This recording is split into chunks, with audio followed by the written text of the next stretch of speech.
Yeah, thanks to GPI, first of all, to invite me on the panel.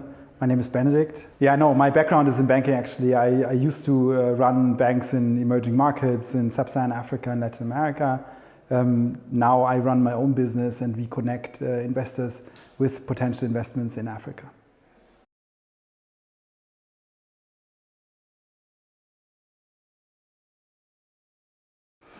Yeah, that's a great question. I mean, first of all, the name. As we all know, the Greeks had two different ways how to count time. One is chronos, the time as we know it, and the other one is kairos, which is the window of opportunity, let's say. So that hence the name AfriKairos, because we do believe that this is the moment for Africa right now.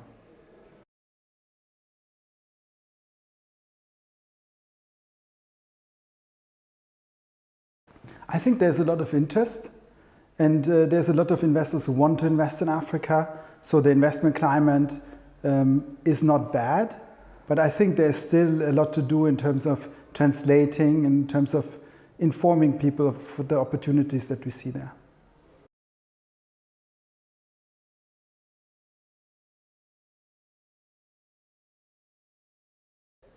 Well, I mean, of course, there's differences, and I would even say that there's also differences on the African continent. So to compare Latin America and Africa is quite complicated.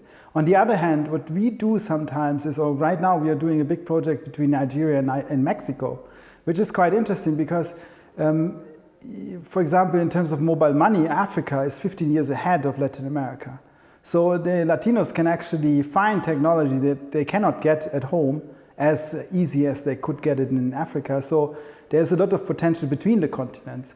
But traditionally, the African innovative entrepreneur would not look towards Latin America. He would probably look to the US, to Europe, and maybe to India or China, but not to Latin America. And I think there's a lot of potential because also if you compare Mexico to Nigeria, there are certain similarities in, I mean, both oil countries, both have a certain size in their region, and so on.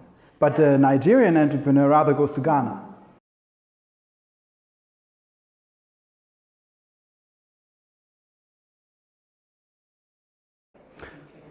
I think knowledge transfer between the continents, let's say, is still in an early stage.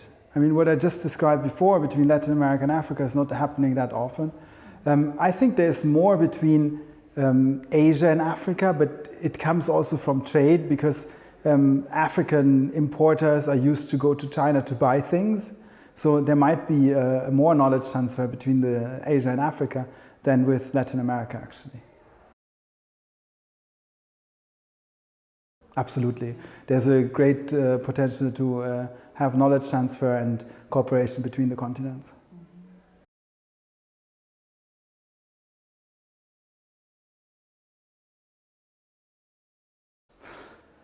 I mean, what investment is the most fruitful one is always a good question, I think. But I mean, what we also heard today on the panel is there's so different ways how to interact with Africa as an investor.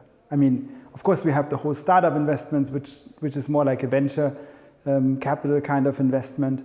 But we also have investments on the debt side, which are even more important for the traditional economy, let's say, which is not growing exponentially.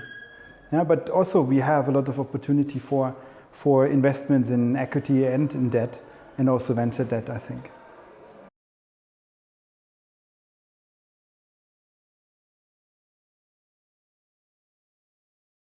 Where do I see Africa in 5 or 10 years?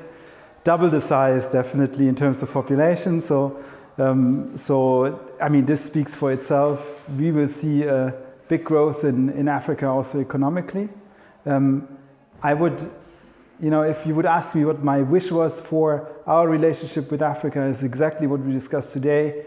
We need to connect Europe, the Mediterranean, with Africa and bring down barriers, integrate the financial systems, and simply work on eye level together.